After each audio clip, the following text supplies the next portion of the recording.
Nouveau test d'une souris gamer compétitive sur la chaîne avec la Makalu 67 de chez Mountain. Vous allez me dire encore une souris perforée de plus sur le marché, mais cette souris dispose pour la première fois du nouveau capteur ultra haut de gamme de chez Pixar, le PAW3370. Salut tout le monde, c'est Flo, j'espère que vous avez la forme. Donc oui, nouveau test d'une souris gamer sur la chaîne Makalu 67. Vous allez voir beaucoup de points positifs. Nouveau capteur ultra performant.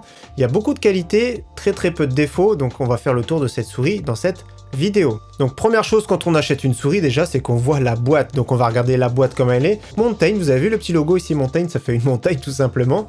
Donc j'ouvre la boîte et donc à l'intérieur on voit déjà un packaging qui fait vraiment haut de gamme. Il y a des patins de remplacement qui font plaisir, ça c'est toujours bon à prendre.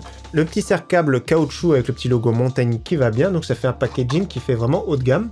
Donc quand on referme, il y a un petit aimant qui va bien. Donc à l'arrière on voit toutes les caractéristiques de la souris, notamment l'éclairage RGB, Water Resist, également le logiciel à télécharger, les switches, etc. Donc le capteur qui est bien présent ici. Allez c'est parti, on fait le tour de cette souris. Déjà au niveau de la hauteur c'est 12,5 cm, ce qui est vraiment très bien. Pour moi c'est vraiment l'idéal. Au niveau du poids c'est 67 grammes, c'est vraiment top. Dans les 70 grammes pour moi c'est idéal. En dessous c'est vraiment trop léger. Et dans les 100 grammes ça commence à être un petit peu lourd. Comme vous voyez c'est une souris perforée. Il y a les deux boutons sur le côté ici. Les switches Home Run, 50 millions de clics. Je vais vous faire goûter de suite d'ailleurs. Donc voilà, on connaît maintenant très bien les switch Home Run de très bonne qualité, 50 millions, il y a largement de quoi faire. À l'arrière, comme vous voyez, c'est également perforé, le capteur optique Pixar, le 3370 qui succède au 3389 et qui intègre un taux d'erreur de 50% inférieur. Donc là, c'est à voir en pratique, il faut vraiment être un joueur compétitif. Moi, personnellement, dans mon cas, j'ai pas vu de différence parce que j'ai l'habitude d'utiliser le Pixar 3389. Donc je le rappelle, le 3370, le chiffre est inférieur, mais le capteur est de meilleure qualité. Donc deux patins ici en PTFE, vraiment très bien, très bonne glisse. Deux larges patins, moi c'est ce que je préfère, c'est vraiment le top. Donc là ils sont remplaçables comme vous avez vu. Autrement, le petit bouton sur le dessus ici, c'est pour ajuster les 4 niveaux de DPI. Donc on peut ajuster, il y a 4 petits boutons ici sur le dessus, c'est vraiment très bien pour s'y retrouver plus facilement. Donc ça fait 5 paliers en tout parce que lumière éteinte plus les 4 allumés.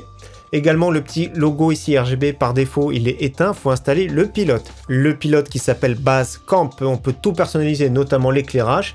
Les clics, ici les boutons on peut les mettre comme on veut, on peut personnaliser. Également on peut personnaliser les niveaux de DPI bien sûr. La levée du capteur aussi, ça c'est vraiment très bien. Également on peut utiliser des macros. Également on peut mettre à jour le micro logiciel intégré. Déjà il a été mis à jour 2 fois parce que ça fait environ 15 jours que je l'ai en test. Et on termine par parler du câble au niveau des présentations. Donc le câble vraiment ultra souple. Ça fait la sensation vraiment d'une souris sans fil. Là c'est vraiment super agréable. Là c'est vraiment un des câbles les plus souples que j'ai eu entre les mains.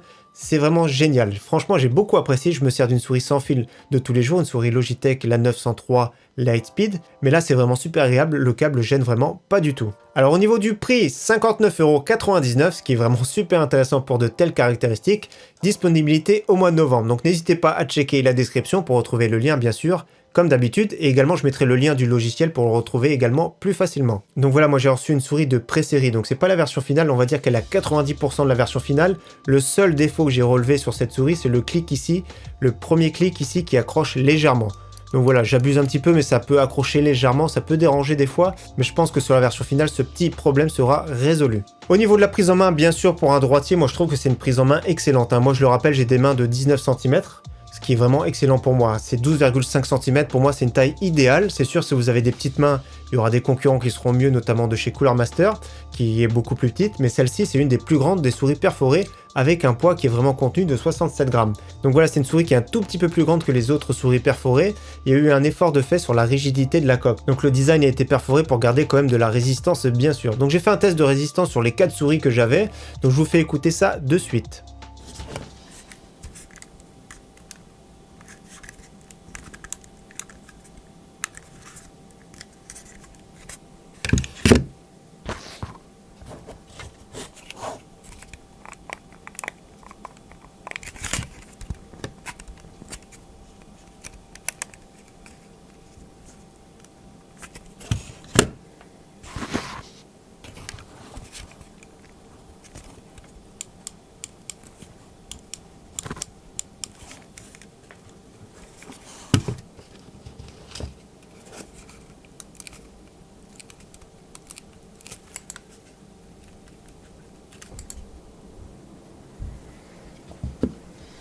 Donc voilà, ce qu'on va faire maintenant, c'est qu'on va parler de cette souris en pratique. Déjà, je vais commencer par la glisse parce que c'est vraiment super important. Donc j'avais testé premièrement sur un tapis de souris rigide avec une glisse super lisse.